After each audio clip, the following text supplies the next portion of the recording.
sebuah daerah yang terkenal kaya akan timah. Namun, ironisnya banyak penduduknya hidup dalam kemiskinan dan keterbatasan. Cerita berpusat pada perjalanan 10 anak yang bersekolah di SD Muhammadiyah. Sekolah yang sederhana dengan bangunan yang hampir roboh dan fasilitas yang sangat minim. Awalnya, sekolah ini terancam ditutup oleh pemerintah karena jumlah muridnya hanya 9 orang. Namun, belum memenuhi syarat minimal 10 siswa. Kepala sekolah, yaitu Pak Harfan dan guru yang penuh kasih, Bu Muslimah, sudah putus asa, siap untuk menutup pintu sekolah selamanya. Namun, tepat saat upacara penutupan akan dimulai, datanglah seorang anak bernama Harun bersama ibunya untuk mendaftar. Kehadiran Harun menjadi murid ke-10 sehingga sekolah pun selamat dari penutupan. Mereka 10 anak ini kemudian diberi nama Laskar Pelangi oleh Bu Muslimah karena mereka suka memandangi pelangi yang sering muncul di langit Belitung, yaitu simbol harapan dan keindahan di tengah kesulitan. Anggota mereka itu ada Ikal, Lintang, Mahar, Sahara, Akiyong, Syahdan, Kucai, Borek, Trapani, dan Harun. Mereka menghadapi berbagai tantangan, salah satunya kekurangan buku tulis dan alat tulis, bangunan sekolah yang bocor saat hujan, hingga prasangka masyarakat yang menganggap anak dari keluarga miskin tidak pantas bersekolah. Di Belitung saat itu, pendidikan yang layak sekali hanya dinikmati oleh anak-anak pegawai perusahaan tambang yang kaya, sementara anak-anak rakyat biasa harus berjuang mati-matian.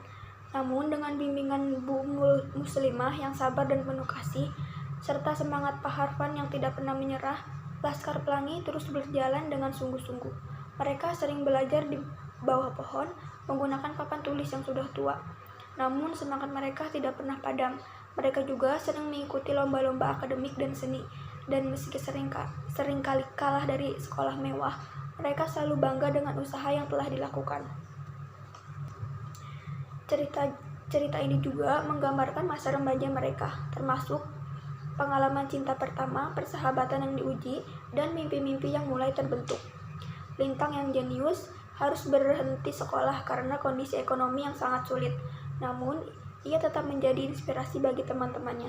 Ikal dan Mahar terus berjuang, akhirnya berhasil melanjutkan pendidikan ke luar pulau, bahkan sampai ke luar negeri.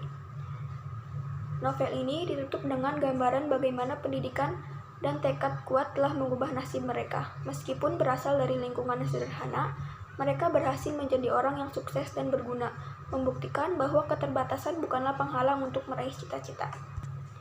Pesan yang terkandung dalam novel ini yang pertama, pendidikan adalah hak semua orang, bukan milik orang kaya saja.